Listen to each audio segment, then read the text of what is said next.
Selamat pagi semuanya.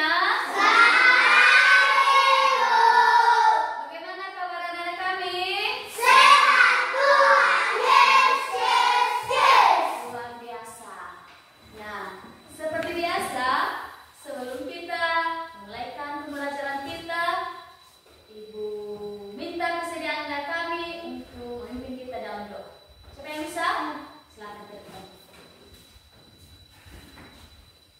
Mari kita berdoa. Tuhan Yesus, sebentar kita akan menguatkan kita dan bersama-sama kami. Makasih Tuhan Yesus. Amin. Baik, anak-anak kami semua, Ibu akan absensi. Siapa nanti yang Ibu sebutkan namanya dijawab.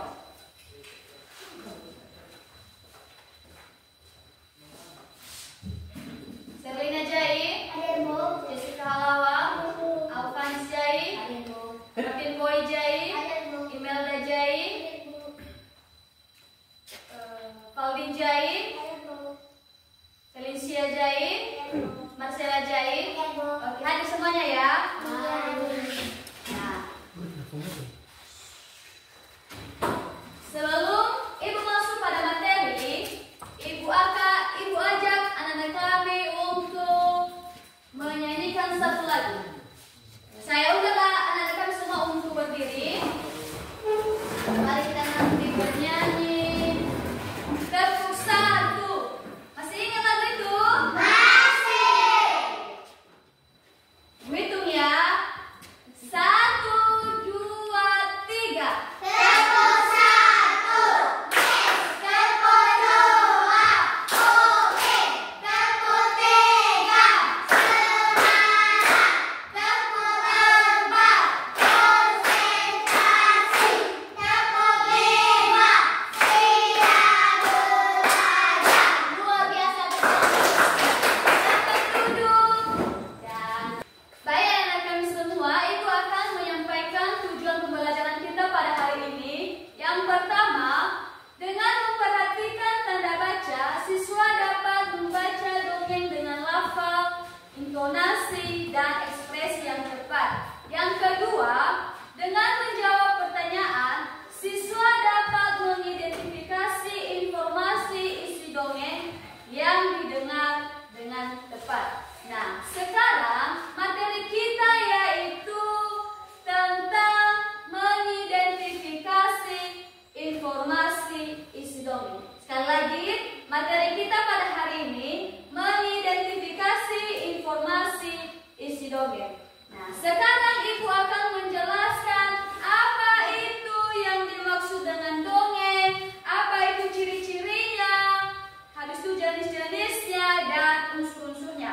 Yang pertama yang dimaksud dengan dongeng adalah cerita rakyat yang bersifat khayalan atau fiktif, tidak benar-benar terjadi, yang disampaikan secara lisan atau ditulis. Nah, sekarang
bermainlah bersamaku. Ajak si pohon apel. Aku tak punya waktu untuk bermain.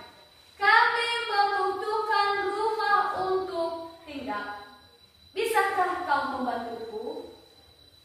Kamu boleh memotong cabang-cabang pohonku ini untuk membangun rumahmu.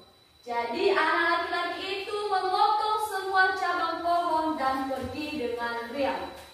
Pohon apel itu senang melihat temannya bahagia, tapi dia tak pernah kembali sejak saat itu. Pohon apel kembali merasa kesepian dan sedih. Akhirnya, laki-laki itu kembali lagi. Laki-laki itu dan pohon apel sekarang sudah sama-sama tua. Aku sudah tak bisa memberikan apa-apa, kata pohon apel. Tidak apa-apa, aku hanya membutuhkan sebuah tempat untuk beristirahat, jawab laki-laki itu. Baik, sisa batang pohon tua adalah tempat terbaik untuk bersandar dan beristirahat. Duduklah di sini bersamaku dan istirahatlah, kata pohon apel. Laki-laki itu pun duduk bersandarkan pada batang pohon yang masih tersisa. Pohon apel pun menangis bahagia. Akhirnya mereka pun bersama lagi. Itu dongeng yang ibu bilang tadi. Jadi sekarang saya minta anak-anak kami juga membaca dongeng ini. Setiap satu paragraf, satu siswa yang membacanya. Jadi tidak semua dongeng ini kalian baca. Satu siswa, satu paragraf. Sekarang laki-laki dulu, Alfandis ke depan. Satu-satu paragraf saja. Baca judulnya dan sampai di titik ini nanti. Satu paragraf ya. Pohon apel yang tulus. Dahulu, kala ada sebuah pohon apel besar.